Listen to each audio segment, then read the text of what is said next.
मित्रों नमस्कार। आप सब प्रत्यक्ष गवाह हैं मित्रों कि पॉलिटिकल आइडिया के मंच से मैंने कई बार इस बात को दोहराया कि सोनम वांगचुक का यह अभियान जितना भारतीय जनता पार्टी के खिलाफ है उससे ज्यादा कांग्रेस के खिलाफ है। मैंने कई बार कहा दोस्तों कि यह अभियान नरेंद्र मोदी की सरकार के खिलाफ जितना है उससे अधिक राहुल गांधी के खिलाफ है। मैंने कई बार कहा दोस्तों आपको कि अरविंद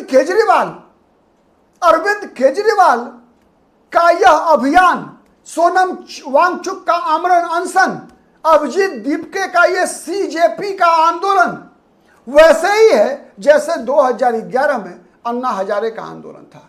जैसे 2011 में अन्ना आंदोलन के परिणाम स्वरूप 2014 में कांग्रेस अपने इतिहास में सबसे खराब प्रदर्शन कांग्रेस का रहा था लोकसभा चुनाव में, जब कांग्रेस पार्टी के मात्र 44 सांसद चुनाव जीतने में सफल हुए थे दोस्तों। और उसके बाद जो कांग्रेस सत्ता से बाहर हुई, दोबारा देश की सत्ता में वापसी नहीं हुई।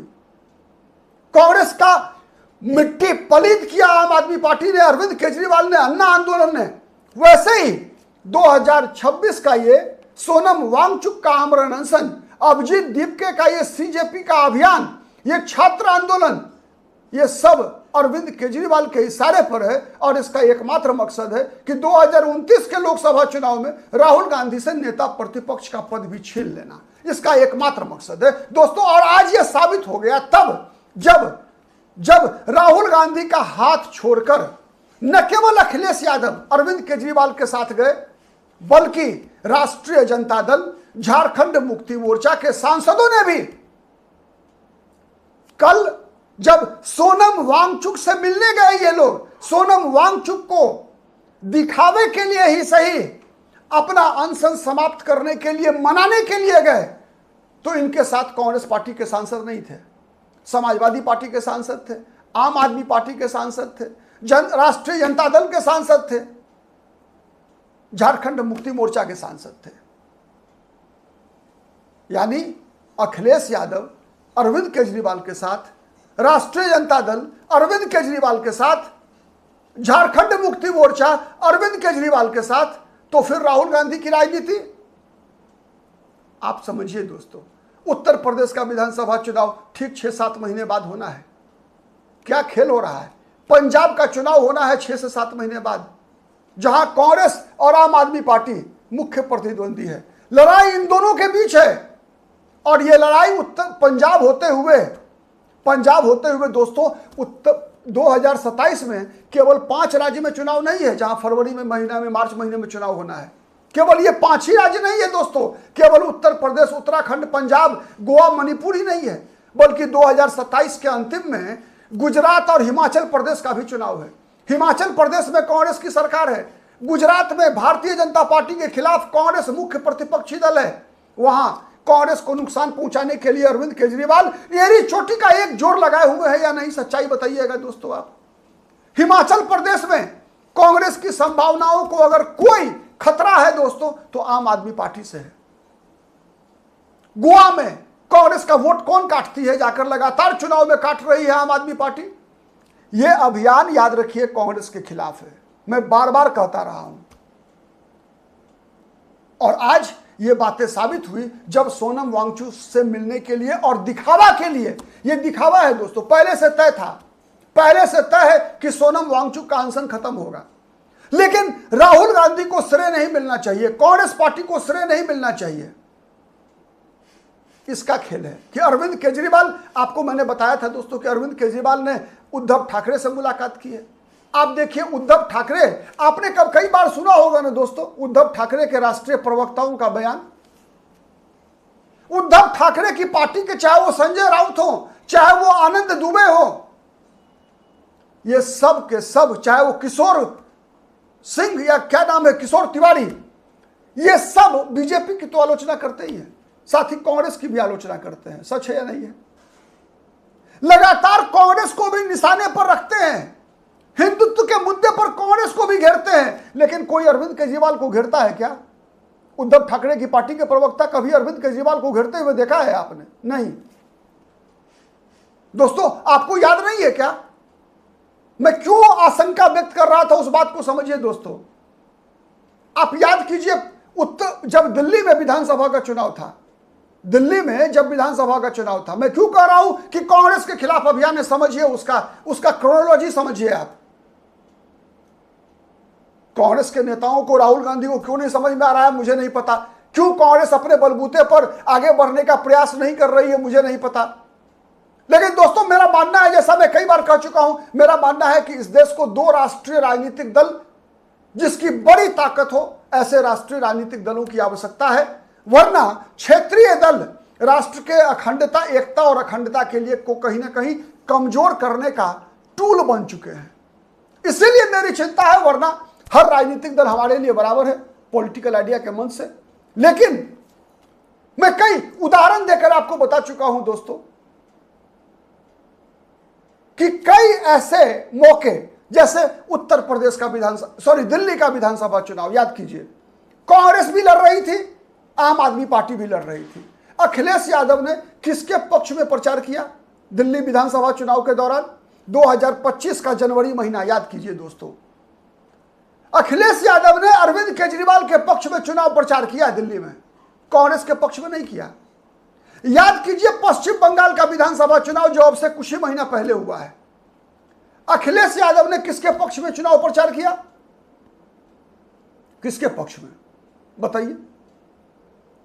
पश्चिम बंगाल विधानसभा चुनाव में कांग्रेस भी लड़ रही थी अपने बलबूते पर, ममता बनर्जी भी लड़ रही थी। अखिलेश यादव ने ममता बनर्जी का समर्थन किया या नहीं किया? तमिलनाडु के विधानसभा चुनाव के दौरान अखिलेश यादव, जिस पार्टी को उत्तर प्रदेश में कांग्रेस के साथ लड़ना है, अखिलेश यादव को डीएमके के साथ चुनाव नहीं लड़ना है उत्तर प्रदेश में, अखिलेश यादव को ममता बनर्जी के साथ चुनाव नहीं लड़ना है उत्तर प्रदेश में। अखिलेश यादव क्या आम आदमी पार्टी के साथ उत्तर प्रदेश में विधानसभा का चुनाव लड़ेंगे क्या? नहीं। लेकिन अखिलेश यादव ने जैसे अरविंद केजरीवाल के लिए चुनाव अभियान चलाया, वैसे ही ममता बनर्जी के पक्ष में अखिलेश यादव ने पश्चिम बंगाल में कोलकाता में जाकर प्रेस कॉन्फ्रेंस किया ममता बनर्जी के समर्थन में। परिणाम आने के बाद भी ममता बनर्जी को ढांढस बंधाने के लिए अखिलेश यादव कोलकाता पहुंचे। वैसे ही जैसे एमके स्टालिन के समर्थन में तमिलनाडु गए और चुनाव हारने के बाद स्टालिन से मिलकर अखिलेश यादव ने कहा कि हम वो नहीं हैं जो पीठ में छुरा भोगता है। किसके बारे में कहा था? राहुल गांधी के बारे में नहीं कहा था क्या? ये असलियत है जहां तक राष्ट्रीय जनता दल का सवाल है दोस्तों। याद कीजिए 2025 के विधानसभा चुनाव में क्या हुआ था बिहार में। 2025 के बिहार विधानसभा चुनाव में कांग्रेस पार्टी के कई उम्मीदवारों के खिलाफ फ्रेंडली फाइट के नाम पर तेजस्वी यादव ने अपने पार्टी के उम्मीदवार खड़े कर दिए थे या नहीं? केवल खुद उम्मीदवार नहीं खड़े किए थे, बल्कि सीपीआई, सीपीएम से भी कांग्रेस के उम्मीदवारों के खिलाफ तेजस्वी यादव ने उम्मीदवार खड़ा करवा दिया था। गलत कह रहा हूं क्या? गलत कह रहा हूं दोस्तों। झारखंड में राज्यसभा का चुनाव हुआ, हेमंत सोरेन मुख्यमंत्री हैं। उनके रहते हुए कहा जाता है कि जब कभी भी क्रॉस वोटिंग में होती है तो किसके पक्ष में होती है? कर्नाटक में भी क्रॉस वोटिंग हुआ, किसके पक्ष में हुआ? बिहार में भी क्रॉस वोटिंग हुई, किसके पक्ष में हुआ? उड़ीसा में भी क्रॉस वोटिंग हुआ, किसके पक्ष में हुआ? उड़ीसा में बीजेपी की सरकार है, कांग्रेस के विधायकों ने क्रॉस वोटिंग किया, किसके पक्ष में? बीजेपी के पक्ष में। बिहार में एनडीए की सरकार है, बीजेपी जेडीयू की सरकार थी जब राज्यसभा का चुनाव हुआ। कांग्रेस के विधायकों ने, आरजेडी के विधायक ने एब्सटेन किया, वोट नहीं डाला। फायदा किसको पहुंचाने के लिए? बीजेपी को फायदा पहुंचाने के लिए, चूंकि वहां बीजेपी की सरकार है बिहार में। कर्नाटक में बीजेपी के विधायकों ने क्रॉस वोटिंग किया, फायदा किसको मिला? कांग्रेस के उम्मीदवार को। क्यों? इसलिए कि कर्नाटक में कांग्रेस की सरकार है। झारखंड एकमात्र राज्य है दोस्तों, झारखंड एकमात्र राज्य है जहां क्रॉस वोटिंग सत्ताधारी पक्ष के खिलाफ हुआ। यानी सत्ताधारी इंडिया अलायंस गठबंधन के उम्मीदवार, कांग्रेस के उम्मीदवार प्रणव झा चुनाव हार गए। हेमंत सोरेन मुख्यमंत्री कांग्रेस सरकार में और कांग्रेस का उम्मीदवार हार जाए, ऐसा कभी दूसरे जगह देखा था क्या? यानी कांग्रेस के उम्मीदवार की हार हो गई, झारखंड में कांग्रेस गठबंधन की सरकार होते हुए, यह पर्याप्त सबूत नहीं था क्या? यह पर्याप्त सबूत नहीं था? सोचिएगा दोस्तों, सोचिएगा कि यह आरजेडी, झारखंड मुक्ति मोर्चा, समाजवादी पार्टी जैसे राजनीतिक दल ने कोई पहली बार ऐसा किया है क्या? यह पहला संकेत है क्या?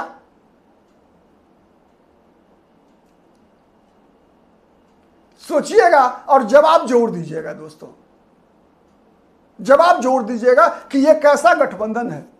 यह गठबंधन उत्तर प्रदेश विधानसभा चुनाव में कैसे चुनाव लड़ेगी? क्या अखिलेश यादव पंजाब में आम आदमी पार्टी के पक्ष में चुनाव प्रचार करेंगे या कांग्रेस के पक्ष में चुनाव प्रचार करेंगे? ऐसा कैसे संभव है दोस्तों कि अखिलेश यादव पंजाब विधानसभा चुनाव में कांग्रेस के खिलाफ आम आदमी पार्टी के पक्ष में चुनाव प्रचार करेंगे? आपने देखा केरल विधानसभा चुनाव के दौरान, केरल विधानसभा चुनाव के दौरान तेजस्वी यादव कम्युनिस्ट पार्टी के पक्ष में कांग्रेस के उम्मीदवार के खिलाफ चुनाव प्रचार कर रहे थे ना। तो अब समझ में आ रहा है कि नहीं आया अभी भी कि ये सभी केवल कांग्रेस को बुड़बक बना रहे हैं या नहीं? अगर नहीं आया समझ में तो मैं जिम्मेवार नहीं हूं। अगर कांग्रेसियों को समझ में आता है तो सोचे कांग्रेसी कैसे बचाएंगे अपनी पार्टी को। कौन किसके पीठ में छुरा भोंक रहा है, कौन किसे धोखा दे रहा है, अब भी बताने की आवश्यकता है क्या? दोस्तों आज के लिए इतना ही। बने रहिए पॉलिटिकल आइडिया के साथ। हम तो ऐसे ही राजनीतिक खबरों पर विश्लेषण लेकर आपके समक्ष आते रहेंगे। आज के लिए इतना ही, फिर मुलाकात होगी किसी अन्य मुद्दे पर। नमस्कार।